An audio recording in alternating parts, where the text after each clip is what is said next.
بسم اللہ الرحمن الرحیم۔ ایک آفر کویسچن یہ کیا تھا کہ اگر کوئی لڑکا کسی اہل کتاب عورت سے نکاح کرتا ہے، یہودن سے یا عیسائی عورت سے، اور مسلمان اس کو نہیں کرتا، نکاح کر لیا، تو کیا یہ عورت ان تمام حقوق کی مستحق ہوگی جیسی ایک مسلمان عورت ہوتی ہے؟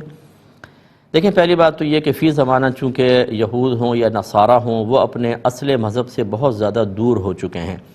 جب ایک مسلمان اپنا دین نہیں سیکھتا، حالانکہ ہمارے پاس قرآن موجود ہے، حدیثیں موجود ہیں، فقہ موجود ہے، اور ہمارے نبی کریم صلی اللہ علیہ وسلم کی سیرت پاک کو مکمل محفوظ کیا گیا ہے، آپ کے اخلاقیات، اسوہ حسنہ سب جمع ہیں، اس کے باوجود ایک مسلمان کو کھڑا کر کے آپ کویسچن کر لیں کہ اسلام کیا ہوتا ہے، اللہ تعالیٰ کی تعریف بتائیں، تقلید کسے کہتے ہیں، بیسکس کے بارے میں کویسچن کریں، اس کو نہیں پتہ، دین اتنا مکمل اسے نہیں پتہ۔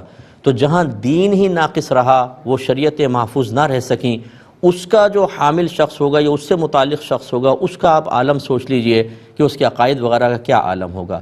صرف اپنی نفسانی خواہش پوری کرنے کے لیے اپنی آنے والی نسلوں کو خطرے میں ڈالنا، اور اس طرح مطلب ہے کہ اپنی ایمان کو خطرے میں ڈال لینا بعض اوقات، یہ قطعاً غیر مناسب ہوتا ہے۔ اسی لیے اس قسم کے آج کل کے دور میں ایسے نکاح کو مکروہ تحریمی علماء نے قرار دیا ہے، اگرچہ نکاح ہو جائے گا۔ جب نکاح ہو جائے گا تو یاد رکھیں کہ عورت پھر اس مرد کے تابع ہو گئی۔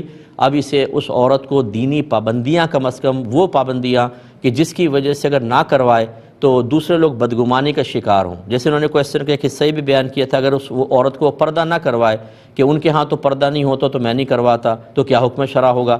تو لازم بات اگر نہیں کروائے گا تو لوگ تو اس مسلمان سے بدظن اور بدگمان ہوں گے نا۔ اسی طریقے سے اور کوئی خرافات میں وہ مبتلا ہو تو کیا اس کو کیونکہ وہ شرعی احکام کی مکلفہ نہیں ہے تو اس کو سب کی اجازت دے دی جائے گی؟ اس طرح نہیں ہے، اس کو لازم شوہر کو سنبھالنا ہوگا، سمجھانا ہوگا، اور مجھے یقین ہے کہ باہر کے ملک میں وہ ایسا نہیں کر سکے گا۔ یہ اپنے آپ کو تباہ کرنے کے مترادف ہے، اپنی آخرت کو تباہ کرنا، صرف ایک نفسانی خواہش پوری کرنے کے لیے انسان اپنے آپ کو تباہ کرتا ہے۔ کتنے نوجوان میں نے ایسے دیکھے ہیں کہ جی ہم مسلمان کر کے نکاح کر رہے ہیں۔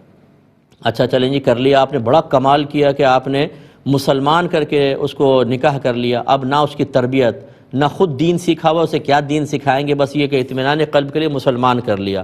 اور کتنی لڑکیاں ایسی ہیں جو بعد میں کچھ عرصے بعد فیڈ اپ ہو گئیں، مرتدہ ہو گئیں، پھر انہوں نے اسلام کو چھوڑا اور وہاں پر عورت بچوں کو اپنے ساتھ لے جائے گی، ان بچوں کو انہوں نے غیر مسلم بنا دیا۔ کیا فائدہ ہوا تمہارے اس طریقے سے آپ کے مطلب غیر سوچے سمجھے پلاننگ کرنے کا؟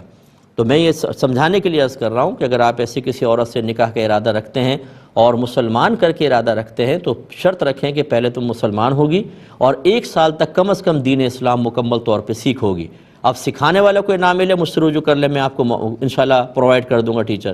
1 سال تک کم از کم اس کو دین سیکھنے دیں، اس کے بعد اس سے نکاح کریں، انشاءاللہ سکھ میں رہیں گے۔ اور اگر آپ نے وقتی طور پر صرف کلمہ پڑھا دیا تو اس نے تو وقتی طور پہ پڑھا ہے، آپ نے تو پڑھے ہوئے آپ کو 20-25 سال ہو گئے، آپ نے کو کتنا دین آتا ہے کہ وہ ایک دن کلمہ پڑھے گی تو سب کچھ آ جائے گا؟ کل بچوں کی تربیت اسی عورت نے کرنی، کیسے کرے گی؟ اس کو میکے جانے سے آپ روک نہیں سکتے، وہ غیر مسلمین کے پاس جائے گی، ان کے عقائد اگر اس کے ذہن کے اندر ابھی تک پیوست ہیں اور وہ ان کو صحیح تسلیم کر رہی ہے تو اس کا تو پھر ایمان لانا بھی معتبر نہیں ہوگا۔ تو کیوں اپنے آپ کو خطرے میں ڈالتے ہیں؟ امید ہے کہ آپ بات سمجھ گئے ہوں گے۔